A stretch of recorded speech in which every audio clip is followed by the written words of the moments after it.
Assalamualaikum warahmatullahi wabarakatuh. Kami dari kelompok 10 Bahasa Indonesia dengan anggota Asni Nawiroh NIM 213131054 dan saya sendiri Septilia Prabandari 213131060. Kelompok kami membahas tentang penulisan kutipan. Submateri yang dibahas adalah 1. Definisi kutipan, 2. Jenis-jenis kutipan, 3. Teknik mengutip dalam kutipan, 4. Kiat-kiat mengutip dalam sebuah kutipan. Definisi kutipan.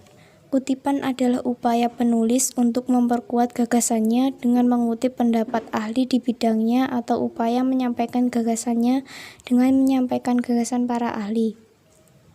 Oleh karena itu, kutipan didefinisikan sebagai pinjaman kalimat atau pendapat dari seorang pengarang atau ucapan seorang pengarang yang dikenal baik dalam buku ataupun majalah.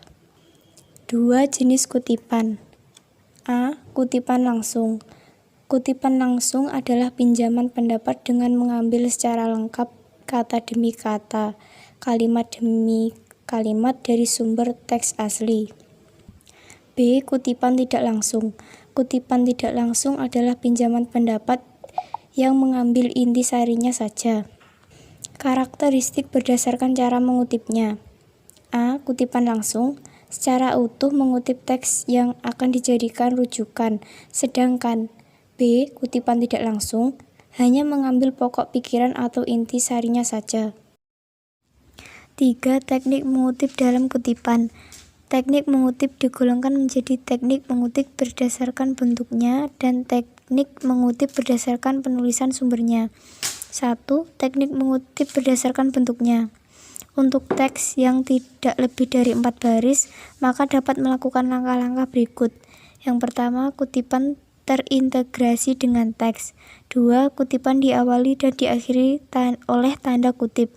3. Jika teks utama ditulis dengan 2 atau 1,5 spasi, maka kutipan ditulis 2 atau 1,5 spasi.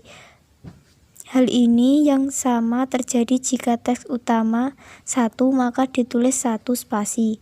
4. Mencantumkan sumber referensi. Adapun kutipan yang lebih dari 4 baris memiliki cara penulisan sebagai berikut. Pertama, kutipan dipisahkan dari teks utama. Kedua, kutipan tidak diawali dengan tanda kutip. Ketiga, kutipan ditulis 1 spasi walaupun teks utama 2 atau 1,5 spasi. Teknik selanjutnya yaitu teknik mengutip berdasarkan penulisan sumbernya. Yang pertama, catatan dalam tubuh karangan atau body notes. Penggunaan body notes dalam menyampaikan sumber rujukan digunakan pada artikel atau karangan yang dimuat di koran ataupun majalah yang tidak memungkinkan penulisan rujukan dengan pola catatan kaki. Adapun unsur dalam body notes yaitu nama pengarang, tahun terbit, dan halaman.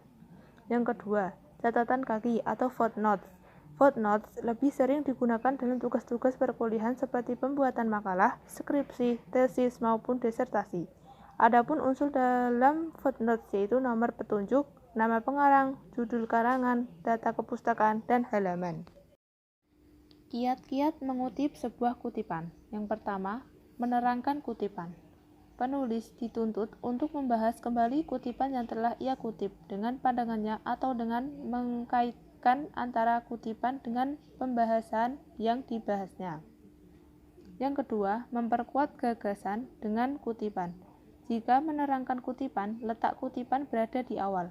Maka, sebaliknya, dalam memperkuat gagasan ini, kutipan diletakkan setelah pendapat penulis, sehingga kutipan tersebut seakan-akan menjadi dalam pembenaran atas pendapat penulis.